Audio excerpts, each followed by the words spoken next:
우리 함께 예배드리는 가족들과 인사하겠습니다. 사랑합니다. 축복합니다. 사랑합니다. 축복합니다.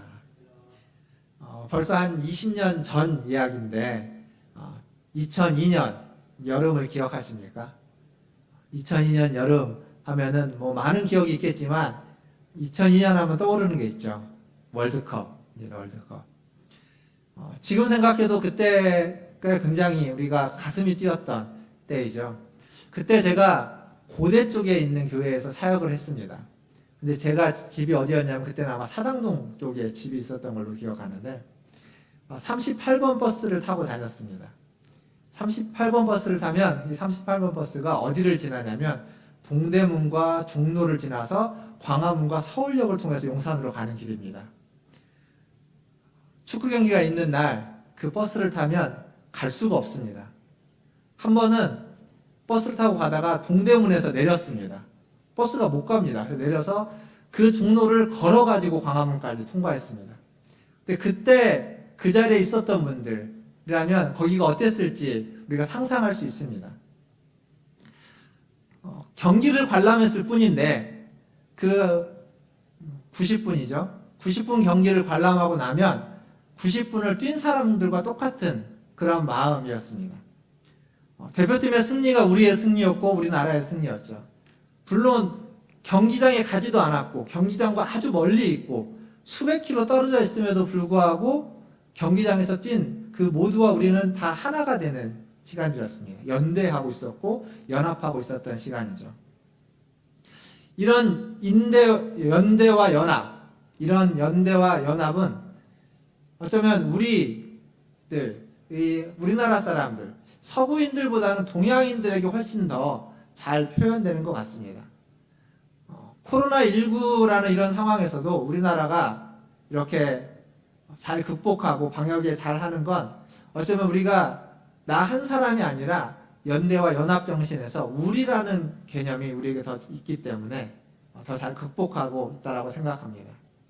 근데 이런 연대와 연합의 정서가 성경에도 있습니다. 지금 우리가 보게 되는 이 로마서 5장 후반부는 바로 이 연대와 연합의 정서를 가지고 이해할 때 제대로 이해할 수 있고 파악할 수 있습니다. 논리적인 설명보다는 훨씬 우리는 이 정서적으로 이 말씀을 더 잘 이해할 수 있다는 얘기입니다. 다른 말로 표현하면 연대와 연합은 어떤 의미로, 어떤 단어로 표현되냐면 대표성이라는 말로 표현되기도 합니다. 연대하고 연합하면 거기에는 누군가가 대표자가 세워지게 되는 거죠. 내가 한 것은 아닌데 우리 가족 중에 대표가 만약 은행에서 돈을 빌렸고 그것을 갚지 못하면 그것을 갚아야 되는 의무가 가족 모두에게 생기는 겁니다. 그게 대표입니다. 정치권에서도 각 정당의 교섭단체 대표가 임명이 되면 그 대표가 결정을 하고 대표가 협상을 해서 타결이 되면 그게 전체 그 단체의 결정이 되는 겁니다.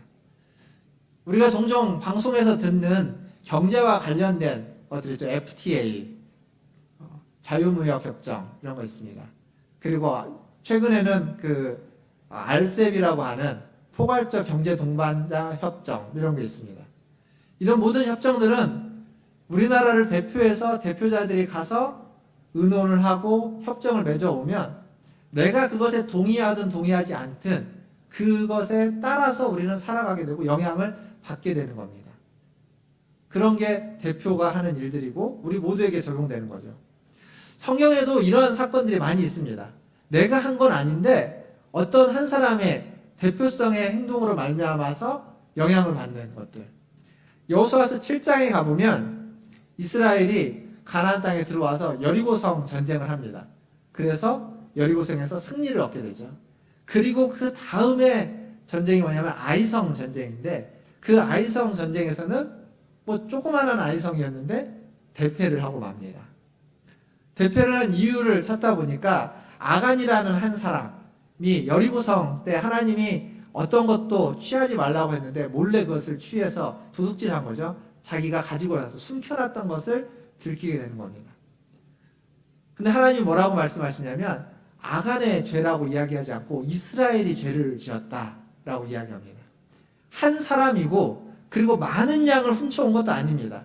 한 사람이 아주 적은 양만을 도둑질했을 뿐인데 하나님은 그 한 사람을 통해서 이스라엘 전체를 대표하고 있다라고 보아서 그 한 사람의 죄가 이스라엘 전체의 죄다라고 이야기하는 겁니다.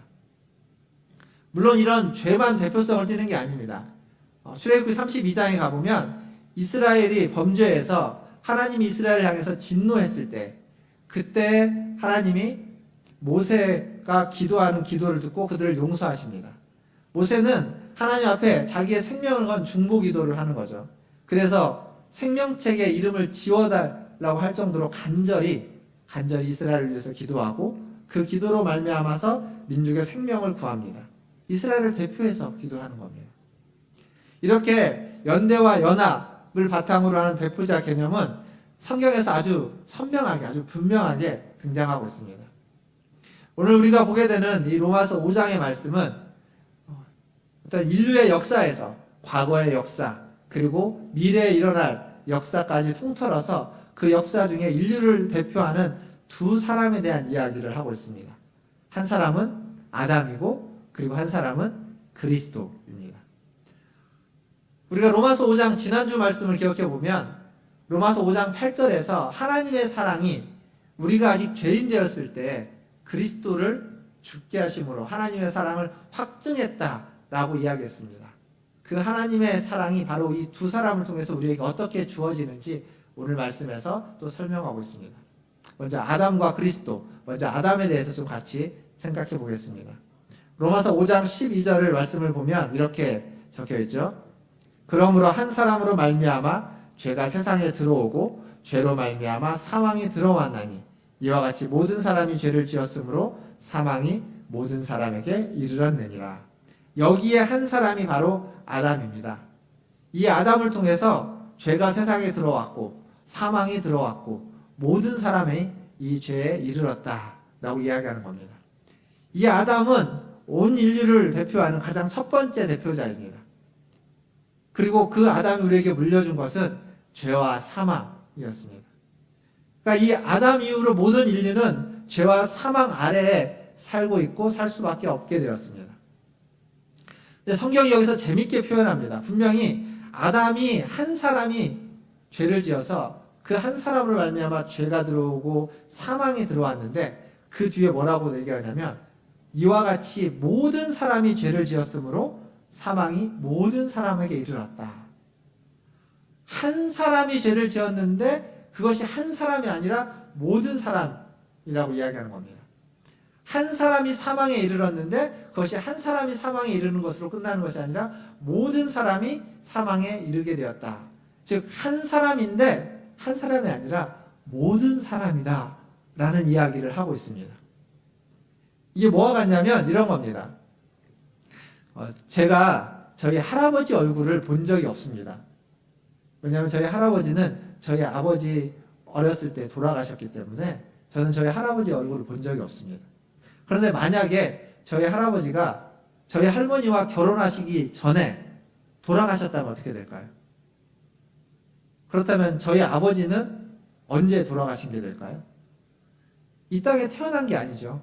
태어나기 전에 할아버지가 돌아가셨을 때 저희 아버지도 함께 죽은 게 되는 겁니다.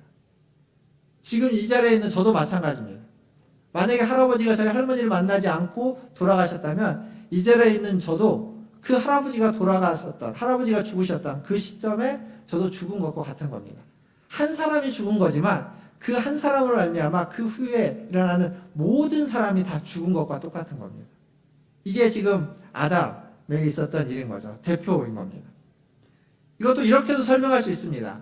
제가 예전에 대학생 때인데 대학부에서 수련회를 갔습니다. 수련회를 갔다가 수련회가 3박 4일의 수련회가 끝나고 돌아오는데 대부분의 사람들은 다 갔고 이제 마지막을 정리하고 뒷정리를 하고 있을 때 한 후배가 와서 그렇게 얘기했습니다. 저희가 예배드렸던 그 숙소랑 예배드렸던 데를 가보니까 너무 청소를 안 해놓고 막 이렇게 치우지 않고 그냥 다 가버렸다고. 아니 어떻게 이럴 수 있냐고 막 이런 얘기를 하더라고요. 그래서 제가 그렇게 얘기했습니다. 너는 치우고 왔냐고. 그래서 자기도 안 치우고 지금 왔다는 거예요. 네가 그것을 치웠으면 대학부가 그것을 치운 것이 되고, 네가 그것을 안 치웠으면 대학부가 안 치우고 간 게 된다고. 그런 겁니다. 내가 했으면 대학부라는 우리 공동체 전체가 한 것이 됩니다. 그런데 내가 안 하면 우리 모두가 안 한 것이 되는 겁니다. 이게 대표인 겁니다.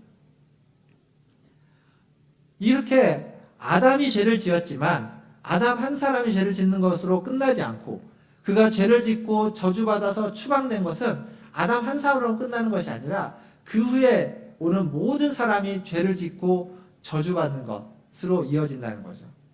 그러니까 아담보다 출생이 늦었을 뿐이지 우리는 모두가 아담이 했던 그 일에 함께 했고 죄와 사망과 저주에 빠진 자들이 되었다는 사실입니다. 이것이 연대와 연합을 기반으로 한 대표성의 원리입니다. 아담이 우리를 대표해서 이렇게 된 겁니다. 근데 이게 어떤 면에서 굉장히 억울합니다. 왜냐하면 대표를 잘못 만나서 그런 거 아닌가요? 대표가 잘못된 짓을 했으니까 그것 때문에 우리까지도 다 그냥 그것을 행한 자가 되는 것 아니겠습니까? 여기에 우리의 절망과 아픔과 어떤 우리의 원망의 이유가 있다고도 이야기할 수 있습니다. 대표자를 잘못 만났기 때문에. 근데 그것이 우리가 결정할 수 있는 게 아닙니다. 우리가 선택할 수 있는 게 아니라 그냥 우리에게 주어진 겁니다. 어쩔 수 없는 겁니다. 그래서 그 문제를 우리가 해결할 수도 없습니다. 그 문제를 해결하는 것은 우리가 할 수 있는 일이 아니라는 겁니다. 근데 하나님은 그 문제를 해결하기 위해서 또 다른 대표자를 우리에게 보내주신 거죠. 그가 바로 그리스도입니다. 그리스도. 아담이 우리의 첫 번째 대표자였다면 또 다른 대표자인 그리스도는 우리의 마지막 대표자, 유일한 대표자로 우리에게 주어졌습니다. 아담이 죄와 사망으로 우리에게 물려준 유산이라면 그리스도는 의와 생명으로 우리에게 유산을 물려줬습니다. 그래서 그 죄와 사망을 극복하는 거죠. 새로운 대표자로 오셔서 그 모든 것들을 해결하시고 새롭게 바꾸시는 겁니다. 근데 이 그리스도가 이 땅에 오실 때 아담이 그랬던 것처럼 영으로서 오시지 않고 육신을 입은 인간으로 오셨습니다. 성육신이라고 이야기하죠. 인간으로 오셔서 우리를 대표하는 겁니다. 종종 예수님이, 하나님이신 예수님이 인간으로 오셨다라는 이야기를 그냥 가볍게 취급하는 사람들이 있습니다. 왜냐하면 인간은 굉장히 연약한 존재입니다.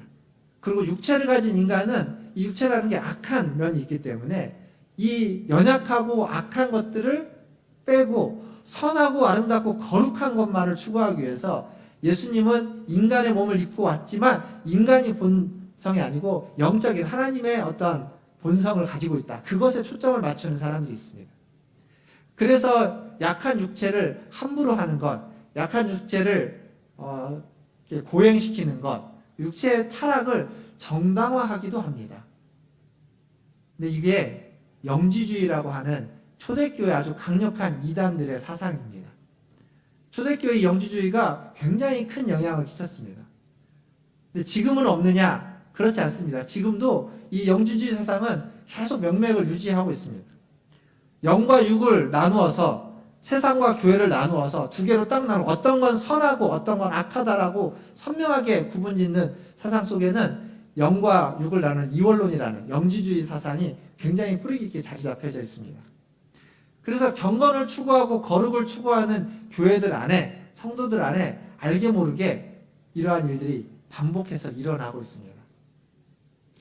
지난주간에 그것이 알고 싶다라는 방송에서 안산에 있는 Y교회인가요? 이 방송이 됐는데, 이단이죠. 오래전에 그 교단에서 이렇게 이단으로 됐고, 목사직도 팔려서 어찌 보면은 지금 정상적인 한국교회 교단에 속하지 않은 아주 이상한 종교 집단이라고 이야기할 수 있습니다. 그런데 수많은 이단들 사이에 껴있는 것과 비슷하게 항상 그곳에는 인간에 대한, 사람에 대한 어떤 육체에 대한 착취와 폭행과 그런 억압이 존재합니다. 그것이 왜 가능하냐면 그 몸은 뭐 성적인 착취를 표하면서 노동력 착취, 고행시키고 때리고 폭력을 행하는 것이 무엇으로 정당화가 되냐면 그걸 통해서 이 권위자인 영적이고 힘이 있고 권세가 있는 자에게 순종하는 것으로 정당화됩니다. 그러니까 영적인 것을 강화하면서 강조하면서 육체적인 폭행을 정당화시키는 면이 언제나 이 이단들 가운데 있습니다. 그런데 성경에서 이야기하고 있는 순종은 그런 게 아니죠. 성경에서 얘기하는 순종, 대표적으로 예수님이 하나님께 순종한 건 성육신이 순종입니다. 이유이신 하나님이 인간의 몸, 육체를 입고 인간의 몸으로 이 땅에 오셨다. 이게 순종입니다. 근데 그 육체가 더럽고 추하기만 하고 악하기만 하고 아무런 가치가 없는 거라면, 그렇다면 하나님이 인간이 되셨다는 것 자체가 더럽고 추하고 오염되는 것일 텐데 그렇지 않은 거죠. 육체는 원래 하나님이 만드실 때 선하고 아름답고 거룩하게 만들었기 때문에 그 예수님이 육체를 입고 와서 온전하고 선하고 아름다운 모습을 보여줄 수 있는 겁니다.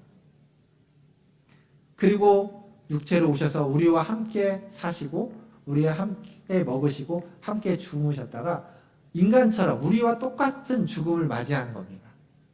우리와 하나도 다르지 않게 사셨습니다. 차이가 있다면, 차이점이 있다면 그분은 죄 없이 인간의 육체를 입고 사셨고 죄 없는 자로 우리를 대표해서 우리를 위해서 십자가에 달려 죽으시고 그리고 3일 만에 부활하신 겁니다. 이게 차이점이죠. 그러니까 예수님을 믿는다는 것은, 예수님의 죽음과 부활을 믿는다는 것은 그냥 그가 영으로서 이 땅에 와서 우리를 위해서 대신해서 죽고 부활했다라는 것이 아니라 우리와 똑같은 인간으로서 육체를 가진 존재로서 이 땅에 오셔서 우리와 똑같이 먹고 마시고 사시다가 우리를 위하여 우리가 죽어야 되는 죽음을 그 고스란히 경험하시고, 그러나 우리와 다르게 우리를 다시 살리기 위해서, 회복시키기 위해서 부활하셨다라는 것, 즉 우리의 인간인 우리의 대표로서의 예수님을 인정하고 받아들이는 것, 그게 예수님을 믿는 겁니다. 그래서 예수를 믿고 구원받았을 때 우리에게 일어나는 일은 무엇이냐면 2000년 전에 예수님이 십자가에 죽으실 때 우리도 똑같이 십자가에 달려 죽은 겁니다. 그리고 십자가에 달려 죽으셨다가 3일 만에 다시 살아나셨을 때 우리도 그 주님과 함께 똑같이 살아난 겁니다. 예수님이 우리의 대표이기 때문에 그렇습니다. 그래서 이제는 우리가 죽을 필요가 없습니다. 왜냐하면 그리스도가 대신 죽었기 때문에. 그리고 우리가 부활을 경험하기 위해서 무엇인가를 노력해야 될 필요가 없습니다. 왜냐하면 그리스도가 우리를 대표해서 부활하셨기 때문에.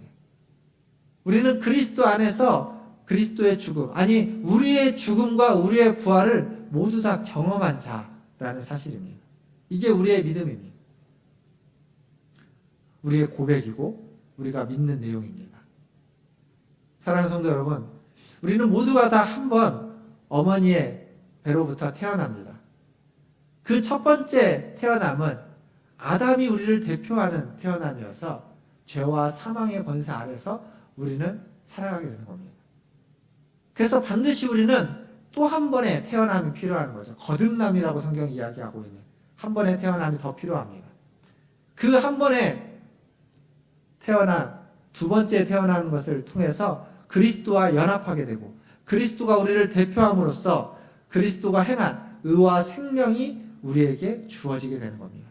그래서 죄와 사망의 권세를 이기고 의와 생명으로 살아가는 그러한 하나님의 백성이 되는 거죠. 요한복음에서 사도 요한은 그렇게 이야기합니다.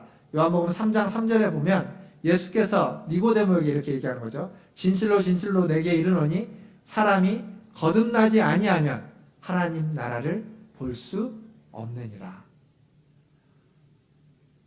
요한복음 1장에 가보면 이 거듭남은 혈통으로나 육정으로 되는 것이 아니다 라고 이야기하고 있습니다.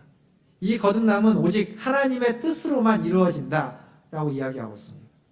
하나님의 뜻으로 이루어질 때 그때 우리는 하나님의 나라를 보게 되는 것이고 그때 우리는 그리스도를 믿고 따르는 자들이라고 이야기할 수 있게 되는 거죠.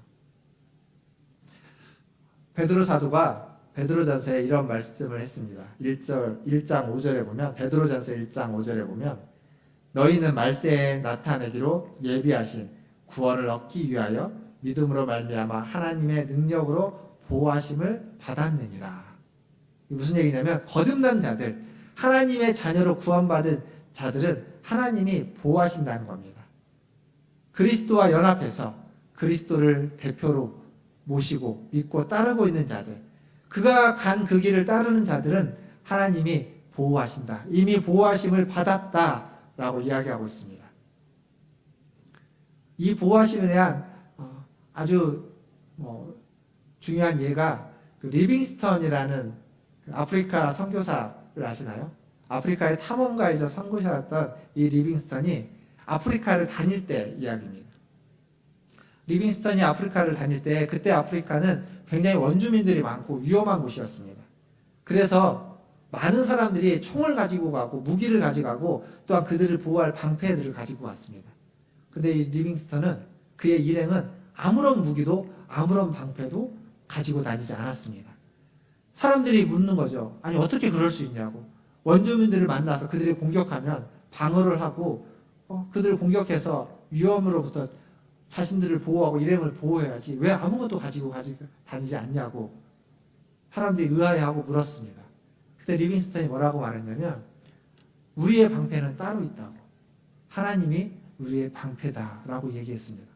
이상적인 대답이죠.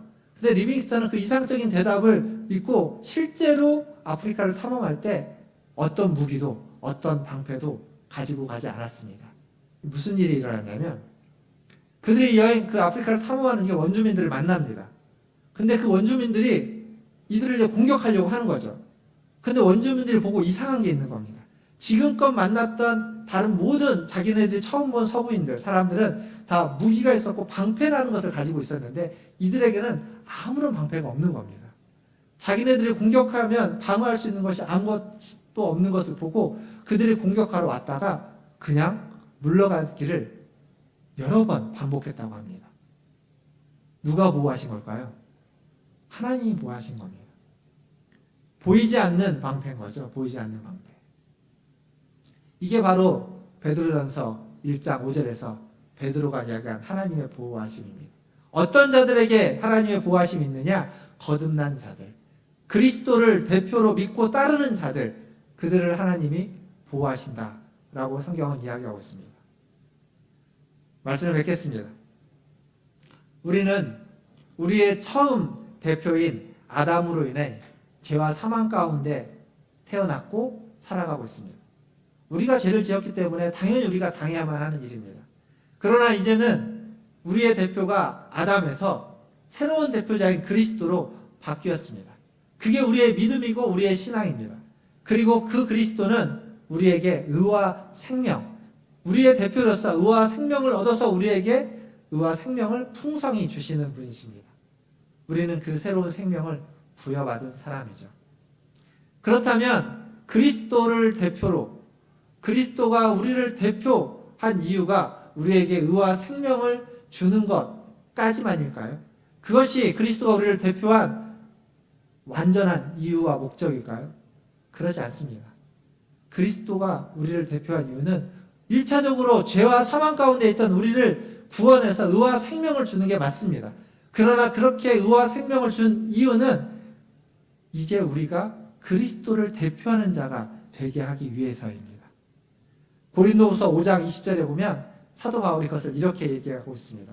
그러므로 우리가 그리스도를 대신하여 사신이 되어 하나님이 우리를 통하여 너희를 권면하시는 것 같이 그리스도를 대신하여 간청하노니 너희는 하나님과 화목하라. 그리스도에게 순종해서 그리스도를 대신해서 그리스도를 대표하는 사신이 되게 하기 위해서 그리스도가 우리를 대표해서 십자가에 달려 죽으시고 부활하신 겁니다. 즉 우리는 그리스도를 대표하는 사신입니다. 그리스도를 대신하는 대표자입니다. 그리스도의 대사들입니다. 다른 말로 바꾸면 우리는 하나님 나라의 국가대표라고 이야기할 수 있습니다. 하나님의 나라를 대표하는 사람들입니다. 그 국가를, 그 하나님의 나라를 다른 사람에게 보여주고 있는, 등에 짊어지고 살아가는 사람들입니다. 대사는 그 국가의 원수, 대통령을 대표하는 사람이죠. 우리는 국가대표이자 대사입니다. 그래서 우리의 발걸음은, 우리가 살아가는 모든 삶은 하나님의 나라의 삶이고 하나님의 대사로서의 삶의 발걸음이 되는 겁니다. 우리가 하는 모든 말은 그리스도의 말씀이 되고 우리가 하는 모든 행동과 모든 태도는 그리스도의 행동과 태도와 사역이 되는 겁니다. 우리는 그리스도의 대사로서 하늘의 문을 여는 사람들입니다. 그게 우리 그리스도인들입니다. 저와 여러분들입니다. 그렇기 때문에 우리가 가는 곳마다 그리스도의 은혜가 부어지기를 우리는 기도해야만 합니다. 우리가 하는 일마다 또 우리가 살아가는 이 세대 속에 하나님의 새로운 은혜가 부어지고 새로운 생명이 일어나고 새로운 역사가 생겨나기를 우리는 기도해야만 합니다. 그것이 우리의 사명이고 우리가 그리스도를 따르는 이유이자 목적입니다. 사랑하는 성도 여러분, 코로나 때문에 많은 지난 1년간 힘들어했고 지금도 여전히 그 연장선상에 있습니다. 그리스도인으로서 우리가 가장 중요하게 여겨야만 하는 일이 있다면 이를 위해서 기도하는 걸 겁니다. 그리스도인으로서 하나님의 나라를 대표하는 자로서 하나님을 그리스도를 대신하는 자로서 이 고통받고 있는 이 세계를 위해서 이 나라를 위해서 온 인류를 위해서 기도하고 그것을 위해서 간절히 하나님 앞에 나아가는 것, 그것이 바로 우리의 사명이고 우리가 해야만 하는 일인 줄 믿습니다. 오늘 또 그렇게 하나님 앞에 하나님 나라의 국가대표로서 그리스도의 사신으로서 대사로서 살아가시는 저와 여러분 되기를 주님의 이름으로 축원드립니다. 기도하겠습니다.